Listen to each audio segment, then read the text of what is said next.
My mother-in-law took my passport and burned it. It went up in flames quickly and turned to ashes. Now I can't go on my vacation to St. Bert's Island. I was shocked and asked, "What's going on?" She smirked and said, "You're a stranger here, so you'll be staying home," while my husband grinned too. I was horrified by their cruel trick. I knew they might do something like this, but I didn't expect them to be so sneaky. They looked pleased with themselves and even laughed in a nasty way. Then I told them who I really am. My name is Tyra, I'm 29, and I study linguistics at university. Since graduating, I've been learning about different languages and cultures and sharing what I know. My organization sends me on trips abroad, and when that happens, I'm gone for a few months. When I first started this job, I thought marriage wasn't something I'd ever do. But when I went back to my home country at 26, I met Corey, who eventually became my husband. Because of my job, I only see him for a few months at a time before I had to travel again. We stayed in touch with phone calls and emails while I was away. 2 years later, at 28, we got married. Even after our wedding, I continued to spend half the year working abroad, so we were apart a lot. I'm thankful he chose to marry me despite this. Today, I'm heading home from the airport. It's the first time I'll see my husband in 5 months. I should be tired, but I'm excited and walking quickly. When I got home, Corey wasn't there yet, so I started tidying up. I always tell him to keep the place clean, but it's a bit messy. Normally, this would upset me, but today I'm willing to overlook it because I'm just happy to see him. While I'm cooking, I hear the front door open. Corey walks in, and I rush to greet him. "Corey, welcome home. It's so good to see you." "Oh, hi, Tyra. You're back. Is that all you can say? We haven't seen each other in 5 months. Well, we've been living like this for a while, so I'm used to it." "What? Can't you at least say you missed me?" "Oh, what? I'm tired. Anyway, is dinner ready?" "Yeah, I just finished cooking. Let's eat." Eating with my husband after so many months feels like the best meal ever. Normally, I'd be happy with just this, but today feels a bit different. "Hey, Corey, why do you keep staring at your phone?" "What? What's the problem?" "Nothing's wrong, but I'm finally home." "You've been glued to your phone and haven't really talked to me. We've been in touch through calls and emails all this time, haven't we?" "There's nothing new to talk about now." "That might be true, but it's been a long time since we've seen each other like this." "So why?" My frustration with my husband's attitude makes my voice rise. It looks like my comment upset him. He stood up, put his phone on the table, and glared at me. "You know what? You were just on a plane, but I'm exhausted from work." "Got it?" "Hold on. I also jumped on a plane right after work. Didn't you talk to me like that?" "I didn't ask you to do that. You just rushed home on your own." "What? You don't have to say it like that. I missed you. I'm just saying I didn't ask you to come home. If you're going to be like this, don't come back at all. You're being annoying, Tyra." He slammed the table and stormed out of the living room, leaving his dinner untouched. What's wrong with him? Why is he being so cold? I haven't seen him in a long time. Was I the only one excited to see him? What's the point of coming home early if it's like this? Tears fell from my eyes and onto the table. Our reunion was even more disappointing than I had feared. The next day, his attitude didn't improve. When I greeted him with a good morning, he looked at me coldly. "I envy you," he said. "You get to relax at home all the time while I'm stuck working." "That's not true," I replied. "I have a lot of work to do, like summarizing our activities and preparing for the next training session. It's a lot of work, more than you think. Either way, it's something you can do at home. I wish I had a job where I could spend half the year like that." "You don't have to talk like that." "Well, I'm just a company guy, so I have to go to work. You enjoy your time at home, princess." "What the heck, Corey?" Ignoring me, my husband left the house. We had a few arguments before we got married, but he had never been this sarcastic. I was really confused by his behavior and wondered if his words were causing problems between us. I thought about what I might do to improve the situation. While I was going through work materials, I decided to tidy up the house. As I was vacuuming and changing the bed linens, my phone rang. It was my mother-in-law. Feeling uneasy, I answered the call. "Hello, Tyra here." "Hi, Tyra. It's been a while. I heard you're back home and that you arrived yesterday." "Yes, that's right. And I also heard you upset Corey. He was quite angry." "I'm sorry, but it's nothing that should concern you. Well, since you're back, how about we plan a family trip?" "What?" I was taken aback by her suggestion. Before I could respond, my mother-in-law continued. I was just talking with my husband about going to St. Bert's Island, and Corey mentioned he wanted to join us. What? That's... So Tyra, you're used to traveling abroad, right? Could you help us with hotel reservations and other arrangements? Me. Or are you having trouble understanding what your mother-in-law is asking you to do? Her voice grew colder. It was clear she didn't really want to travel with me. She just thought it would be easier for her since I'm experienced with travel. I knew my mother-in-law didn't have a high opinion of me. She'd been sarcastic ever since we first met at the wedding reception. Even after 2 years of marriage, things hadn't changed. I often received messages from her while I was working abroad. How can you be a wife and stay away from home for months? If you don't take care of the house, I'd rather my son marry someone else. It was a mistake to let him marry you. That's the kind of text I used to get from her. So I had a bad feeling about this call. I never imagined I'd be used for planning a family vacation. But maybe it's better than the usual verbal abuse. I was frustrated with myself for not being able to say no, even though I knew I was being used. A few hours later, my husband came home from work in a much better mood than earlier. He tossed his briefcase on the sofa and, smiling widely, called out to me. Mom called, didn't she?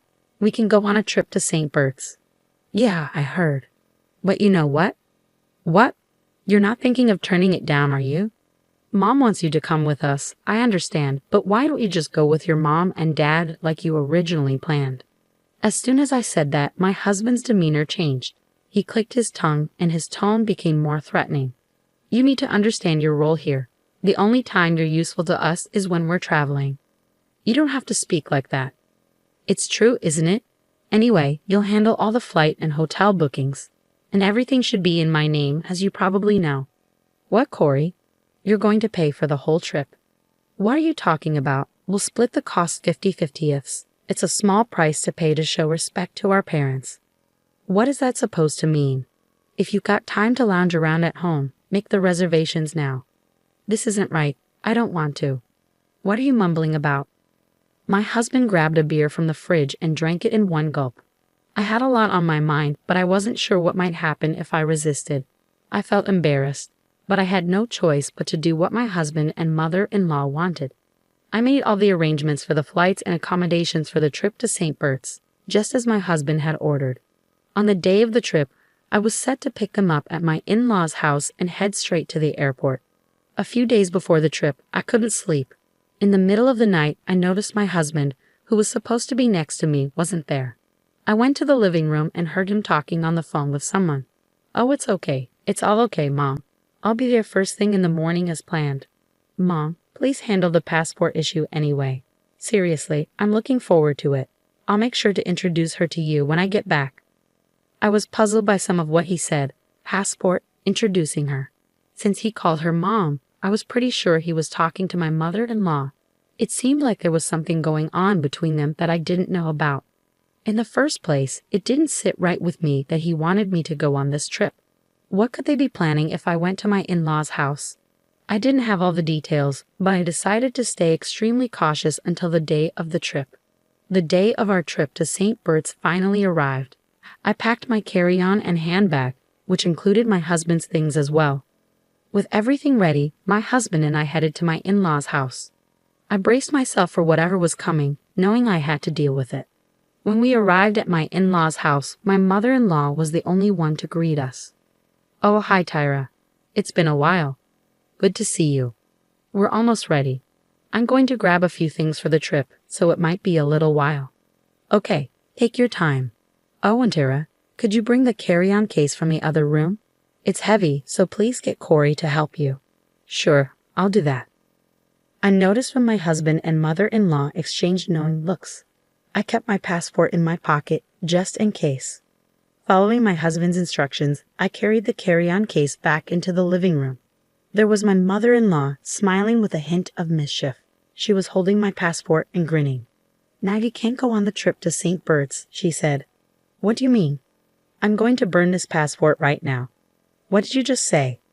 I was just using you to handle the trip arrangements. What are you doing? You're a stranger here, so you'll be staying behind. Too bad. She went to the kitchen, lit the passport with a lighter, and watched it burn. The passport started to turn to black ashes in the sink. Once it was completely destroyed, she said, "We did it." My husband cheered. "Yeah, Mom, we made it." "No," I said. "It's just the three of us on this trip. We'll get to meet Corey's new girlfriend when we get back, right?" "Yeah, I already set that up," my mother-in-law replied. "We don't need this useless woman anymore," my father-in-law said. "You know when something isn't working." He pulled out his cell phone and showed me pictures of himself with another woman, looking pleased with himself. "I'm not divorcing you for the sake of my reputation, but you'll be staying here while we go on our trip. When we get back, I'll move in with her, and you can leave." My mother-in-law laughed mockingly at his words. Their expressions were full of malice. At that moment, I knew I didn't belong in a family like this anymore. I forced a smile and said, "By the way, whose passport is that?" "What are you talking about?" "It's yours, of course." "I took it out of your handbag, so it's your passport." "My passport is right here," I said, holding it up. "What? Why? It can't be." I pulled my passport from my pocket and showed it to her. My mother-in-law's face went pale as she stared at me in panic. "That's not possible," she said, her voice trembling. "Yes, it's my passport. See for yourself." It seemed that my mother-in-law had snuck into my handbag and mistakenly thought she'd have found my passport. How could she have burned it without checking properly, especially with her malicious plans? "Whose passport did I burn then?" she asked, her voice quivering. "I guess it was your son's passport that was in there." "So you burned my son's passport?" she asked, horrified. My mother-in-law turned white and began to tremble. My husband, furious, started blaming her. "Mom, what have you done? I told you to be careful. I only found one passport in her handbag. Who would have thought it belonged to me? I don't care. You didn't check properly, and now look what happened. You're saying it's my fault? If you had checked from the start, I wouldn't have made this mistake. What the hell?" Before long, they were blaming each other. I was furious and disgusted by their behavior. "Hey, Tyra, do something." My husband yelled at me, but I was not about to back down. "Seriously, who do you think you are? Telling you what to do. You cheated on me behind my back. How dare you? Both you and your mother are despicable." "Hey, who do you think you're talking to?" "I'm talking to you and your awful mother. Don't think I'm just going to let this slide. You're going to pay me back for the affair and all the nasty things your mother has said to me. Be ready." Just then, my father-in-law came downstairs. "What's going on? What are you doing?" When I told my father-in-law everything, he was furious. The trip was canceled, my mother-in-law got a divorce, and my husband was disowned by his father and banned from coming home. I consulted a lawyer, and we finalized the divorce. I also demanded alimony from both my ex-husband and ex-mother-in-law. They had to pay the alimony in one lump sum and cover the cost of canceling the trip to St. Bert's. Since they didn't save any money, they had to borrow to cover the alimony. In the end, they managed to repay everything by borrowing funds. Now my ex-husband lives with his mother and it looks like they are struggling financially. He was also dumped by the woman he had an affair with. As for me, I used the alimony money to move into a condo and enjoy living alone. After all the cheating and mistreatment, I went through many difficulties, but now I'm free and loving life. I plan to continue traveling, learning about different cultures, and sharing my experiences with the world. Thank you for watching. If you enjoyed the story, please subscribe to our channel. See you in the next video.